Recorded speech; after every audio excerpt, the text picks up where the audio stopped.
그대 먼저 헤어지자 말해요. 네, 안녕하세요. 청년반장 옆대리입니다. 이번 영상의 시작은 요즘 뜨고 있는 발라드 곡이죠. 네, 박재정의 헤어지자 말해요 라는 곡을 제가 한 소절 불러봤습니다. 이제 제가 앞서 올린 문재인 전 대통령 영상을 보시고 이제 빠져나간 구독자님들이 계셨어요. 그래서 그분들께서 저한테 헤어지자 말하신 것 같아서 제가 이제 마음의 상처를 얻어서 이제 선곡한 부분도 있고요. 이제 오늘 김남국 의원 관련된 청년들의 반응, 과연 청년들은 김남국 의원을 정말 외면하였는가, 김남국 의원에게 헤어지자 말했는가 라는 부분이어서 이 노래를 선곡해봤습니다. 물론 제가 늘 말씀드리지만 제가 다루는 청년은 정상적인 청년, 상식을 범주 안에 있는 청년들입니다. 이제 뭐 세월호 유가족들 앞에서 뭐 치킨 시켜 먹고 이런 인간 말종들 청년이고 말고의 문제가 아니잖아요. 네, 그래서 그런 분들 빼고 상식적인 범주에 있는 청년들에 대해서 이제 말씀을 드리는 거니까요. 네, 그 부분에 대해서 뭐 저는 뭐 언론이나 뭐 저쪽 당에서 이제 프레임 잡는 것을 보고 청년들을 악마화 시키지 않기를 바라는 마음에서 알려드리는 것이지, 뭐 본인들의 맞추시라, 뭐 무조건 이들을 으쌰으쌰 토닥토닥 우쭈쭈 해달라 이러라고 제가 이렇게 영상 만들어서 보여드리는 건 아니에요. 그냥 이 영상 보시고 혹시 이제 집에 뭐 계신 자녀분들이 이제 이런 이슈에 있어서 조금 내가 생각했을 때 상식적이지 않은 그쪽 부류 같은 말을 한다, 그쪽 같은 주장을 한다 라고 생각이 드시면 이제 이 영상을 참고하시면 자녀들과 대화를 하는 데 있어서 조금 원활하게 소통을 하실 수 있지 않을까. 그리고 나아가서는 그 자녀들이 제 채널을 좀 보고 댓글을 달아주셨으면 좋겠어요. 네, 다시 본론으로 돌아가서 청년들은 김남국 의원에게 정말로 헤어지자 말했는가? 저는 아니오라고 생각해요. 근데 이제 오히려 이제 일반적인 뭐 중도부터 이제 민주당의 긍정적인 청년들, 이런 청년들 말고 이제 조금 민주당을 강하게 지지했던 그런 민주당 지지가 강한 청년들에게 오히려 조금 부정적으로 작용한 건 사실인 것 같아요. 왜냐면 이제 제가 드리는 문제점이 바로 이 부분인데, 저는 이 김남국 의원의 지금 이 결과가 본질적인 이슈의 문제 때문이 아니라 이슈의 대응에서 발생한 문제라고 생각을 해요. 대응을 너무 못했어요. 그냥 김남국 의원도 그렇고 민주당도 그렇고.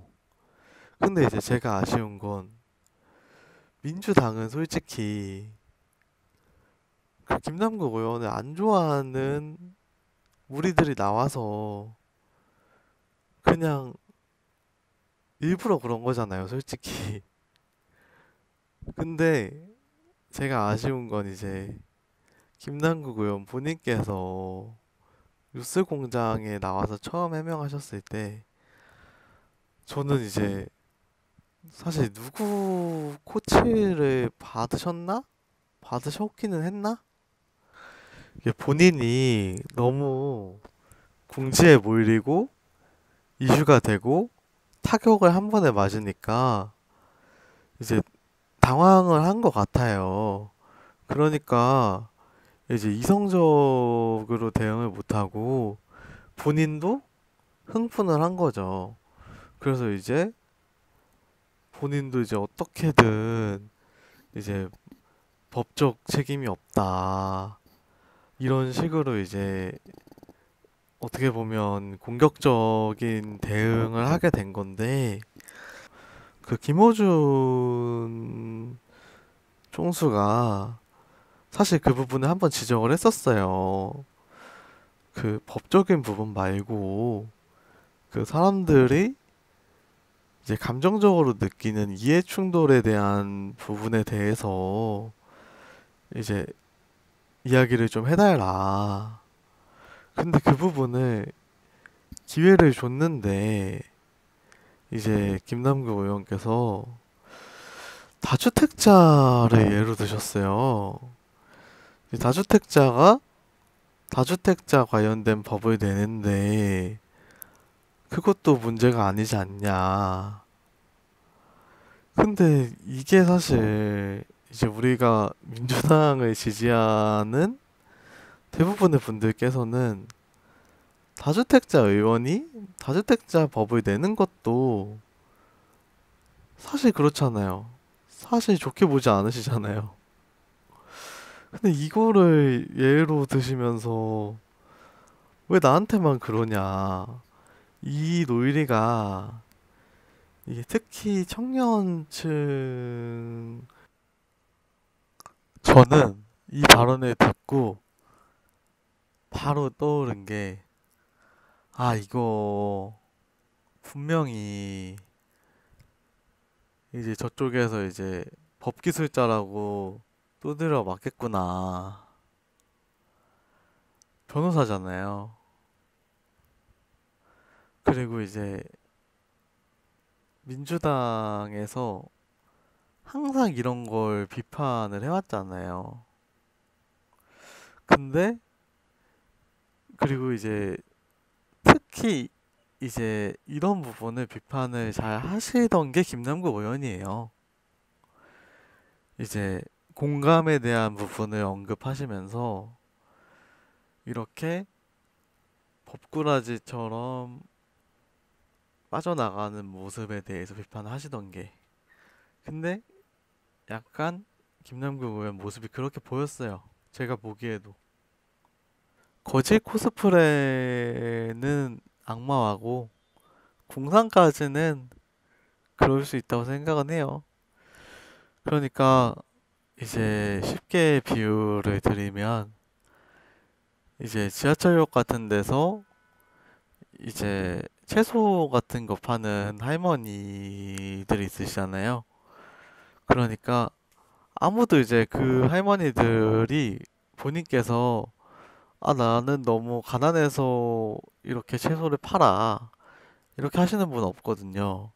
근데 우리가 그걸 보고 안타까워서 이제 뭐 채소가 뭐 두세 개 남았으면 그걸 이제 다 사서 오시고 이런 분들 계시죠. 근데 이제 그 할머니가 이제 집에 가시는 걸 따라가 봤더니 주차장에서 이제 키 꺼내서 딱 눌러서 이제 포르쉐를 타고 퇴근을 하는 그런 모습을 본 느낌인 거죠. 이런 부분에 대해서 솔직히 저도 그래요. 우리 이 부분은 이제 뭐 방송인 최욱님이나 강성범님께서도 말씀은 하셨어요. 인간적인 조금 이제 말 그대로 궁상, 치삼 이런 거는 느낄 수 있죠. 그런데 사실 이거 가지고 청년들도 마찬가지고 이거 가지고 정치인을 그만두라거나 뭐 사기를 쳤다 이 정도까지 간 사람 아무도 없었어요. 아, 물론 그 김남국 의원의 그런 궁상을 보고 내가 속아서 본인이 속았다고 생각을 하고 후원금을 보내신 분이 있을 수도 있어요. 근데 그래서 만약에 그 후원금으로 김남국 의원이 뭐 재산 증식을 했어요. 그럼 그거는 사기고 정시 그만둬야 되겠죠. 근데 그 돈을 어쨌든 본인이 얘기했던 목적에 맞게 썼다? 그거를 어떻게 정치를 그만두라고 합니까? 그러니까 제가 말씀드리고 싶은 핵심은 이거예요. 김남국 의원에 대한 비판 있을 수 있죠. 충분히 도덕적으로 비판받을 만 했어요. 이 정도 비판은 받았어야죠. 근데 제가 이제 앞서 문재인 대통령 말씀드릴 때도 말씀드린 거지만 이게 진보 스피커들 때문인지 모르겠는데 완전하게 모든 비판을 받지 않으려고 해요. 최소한의 받을 건 받고 잘못하지 않은 부분에 대해서 방어를 하고 상대방 공격도 해가면서 해야 되는데 모든 잘못이 없다, 무결하다 이런 식으로 가니까 나아갈 수가 없는 거예요. 그 스피커들과 이제 강성 지지자 분들께서 하신 대응이 뭔지 아세요? 코인이 불법이냐? 제가 앞에 말씀드렸죠. 코인에서 얼마 벌었냐는 관심의 대상이 아니었어요. 그거 별로 관심도 없었어요. 그거는 국민의힘에서 빌드업을 위해서 터뜨린 문제예요. 결국에 코인은 그냥 이 모든 것을 만들기 위한 그 도화선이었을 뿐이에요. 그리고 이때다 싶어서 청년 정치인이라고 박성민 같은 사람들 나와서 계속 때리죠, 김남국 의원을. 그러면서 또 대학생 문제, 대학교 청소 노동자 문제에서는 한 번도 보지도 못했던 전국 대학생위원장 양조영이라는 사람이 전국 대학생위원회 이름으로 김남국 비판 성명을 냅니다. 심지어 이 과정에서 일부 학생위원장들 성명을 위조했다는 논란이 났는데 이 부분도 분명히 내 거 위조당했다고 의혹을 제기했는데 민주당에서 그냥 덮고 넘어갑니다. 조사했는데 아니랍니다. 근데 당한 사람이 나는 조사 결과를 받지 못했고 내가 내 거 위조당했다는데 아니라고 넘어갔습니다. 이런 거를 관심을 갖고 계속 해주셔야지. 이 김남국 의원을 사랑하고 지지해주시는 분들께서는 이 코인이 불법이 아니다 계속 이것만 말씀하시면 우리 모두가 힘들어집니다. 저는 이 김남국 건을 이제 대응하는 민주당의 무능에 대해서 한마디로 할 수 있을 것 같아요. 이 건에 한해서 아니 이 건이 과연 청년들에게 있어서 아이유 누나로